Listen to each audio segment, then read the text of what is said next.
E aí, preparado para mandar os filhos de volta para a escola?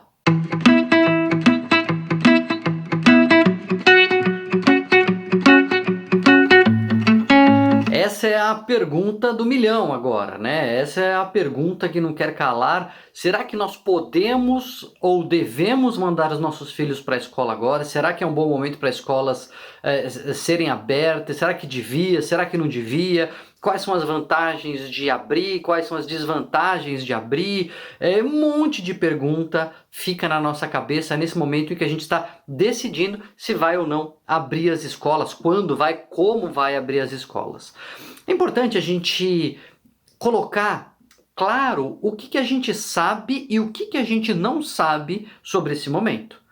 Porque os estudos, a gente já falou disso aqui algumas vezes, eles são novos. Nós estamos falando de uma doença nova, uma doença que nós não conhecíamos e cujos mecanismos vêm sendo desvendados enquanto a pandemia ocorre. Né? Não é que aconteceu uma pandemia de uma doença que a gente já conhecia e estava até meio preparado, existiam até índices de preparação para enfrentamento de pandemias, mas para doenças conhecidas. Uma doença nova é um desafio a mais, porque a gente tem muita coisa que não sabe. O que a gente não sabe, por exemplo?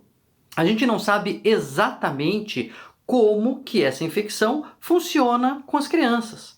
Tem estudos mostrando que elas são mais resistentes, que elas pegam menos essa doença, mas também a gente sabe que quando elas pegam, muitas vezes elas são assintomáticas, e assintomáticas podem transmitem menos, mas transmitem. Tem estudos mostrando que o maior risco não é de as crianças pegarem a doença na escola. A gente fala, né?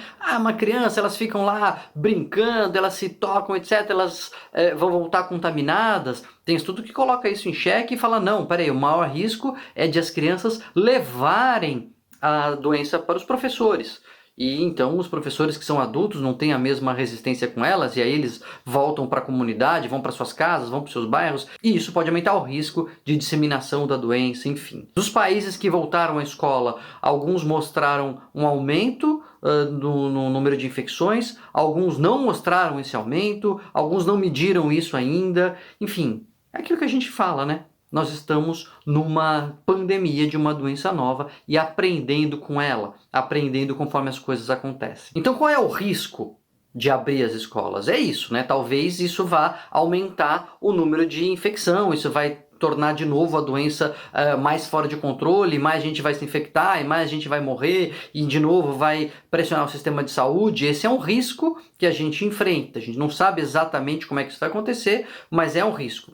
E o risco de não abrir a escola? Bom, aí é isso tudo que a gente está vivendo, né? É o risco econômico, é o risco social, é o risco de déficit de aprendizado, e isso está bem documentado, né? A gente, de outros momentos da história em que isso aconteceu e de dados preliminares que a gente tem visto agora, a gente percebe que sim, essa transição súbita, essa mudança e essa adaptação forçada que a gente teve que fazer, ela leva a um gap. O aprendizado não vem sendo o mesmo e o aprendizado não é exatamente o mesmo nas condições que a gente está agora, comparado com as condições normais, todo mundo indo na escola e etc. Mas adivinha, é óbvio que esse gap, essa diferença é muito maior para as pessoas em menor condição socioeconômica. As crianças em lares com menores condições socioeconômicas e as crianças em lares menos estruturados, em que a relação paterna, enfim, as relações familiares são mais instáveis, obviamente são aquelas que mais sofrem com isso.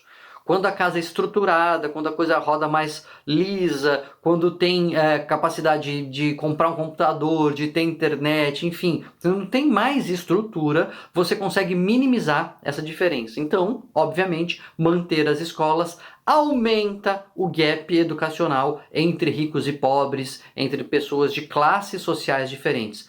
Não é que gera essa diferença. Não sejamos hipócritas. A gente sabe que essa diferença existe, a gente sabe que ela é secular, ela existe desde sempre e ela é aumentada por essas circunstâncias. Isso é um problema.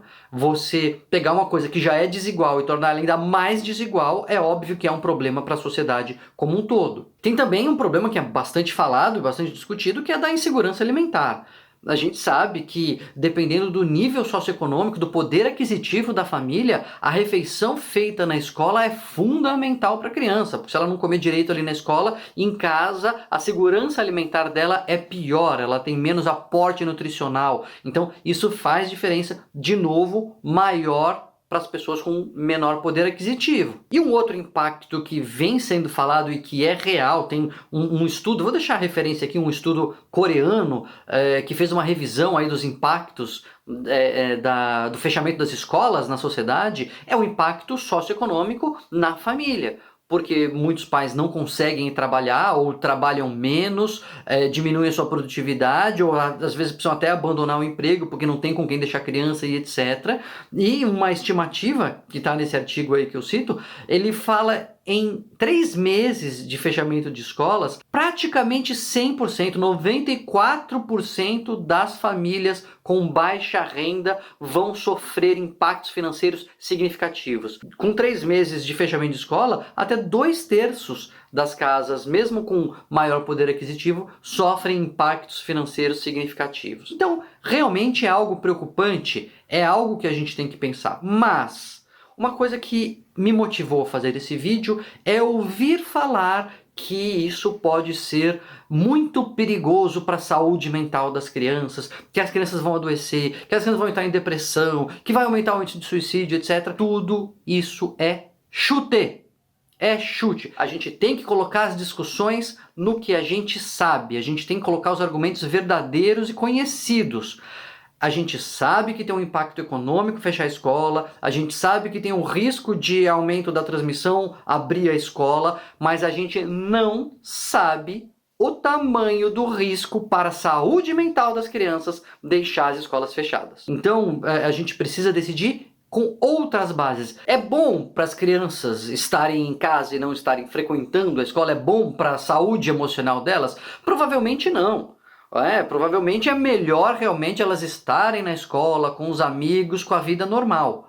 Mas não dá para dizer que os impactos que a gente tem visto agora, com crianças mais tensas, crianças mais estressadas, não dormindo direito, etc., se deve ao fechamento da escola, porque a gente está numa pandemia. Tem um tombo no poder aquisitivo das pessoas, na capacidade de compra, tem o estresse dos pais, o que podem perder o emprego, o que perderam o emprego, o que não perderam o emprego e tem que sair para trabalhar mesmo com risco de se infectar. Tem um monte de coisa acontecendo em volta que não dá para dizer, não, as crianças estão ruins porque a escola está fechada. Não tem nenhum estudo mundial feito agora ou feito no passado que consiga isolar o impacto socioemocional do fechamento da escola, porque a escola só é fechada no meio de catástrofe. É pandemia, é epidemia, enfim, é guerra.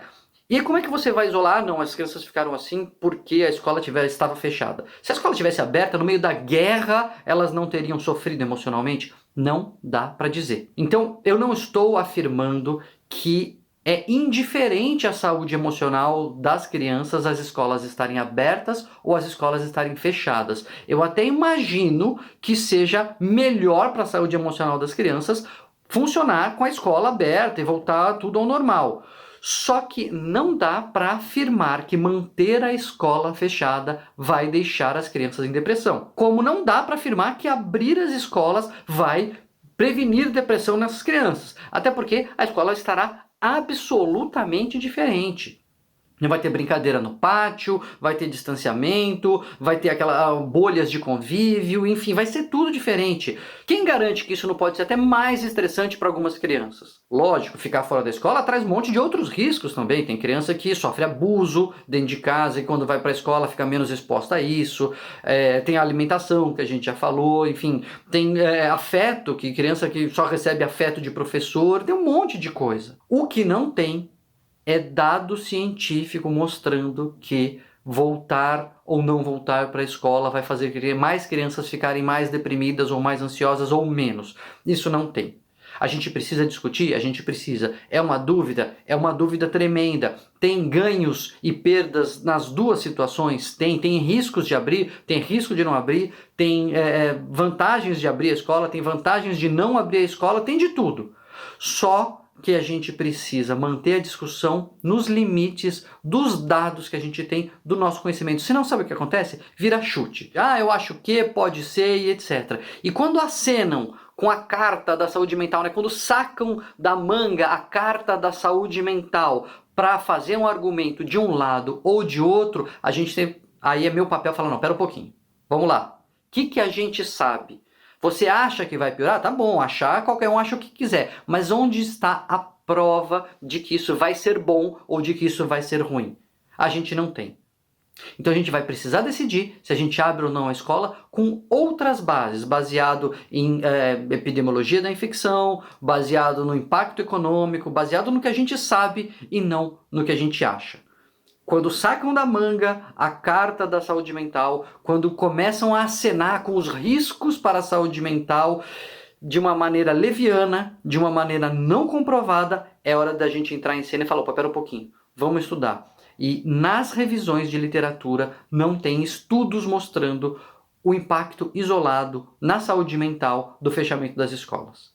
Então vamos continuar conversando? Vamos decidir o que é melhor para todo mundo? Vamos, mas baseado no que a gente sabe e não no que a gente acha. Espero ter contribuído um pouco para o debate. Não contribuí colocando uma variável a mais, mas acho que contribuí tirando uma que a gente não tem como usar, porque a gente ainda não tem dados. Quem sabe no futuro a gente vai conseguir isolar um pouco melhor esses dados. E se você sabe, se você encontrou algum estudo aí, se você tem dados formais e científicos sobre isso, manda para cá. Escreve nos comentários que eu prometo que faço um outro vídeo explicando, porque a ideia aqui é a gente conversar. Não se esquece, portanto, de se inscrever aqui no canal para a gente continuar conversando sobre muita coisa que a gente ainda tem para esclarecer e para ser esclarecido sobre essa pandemia.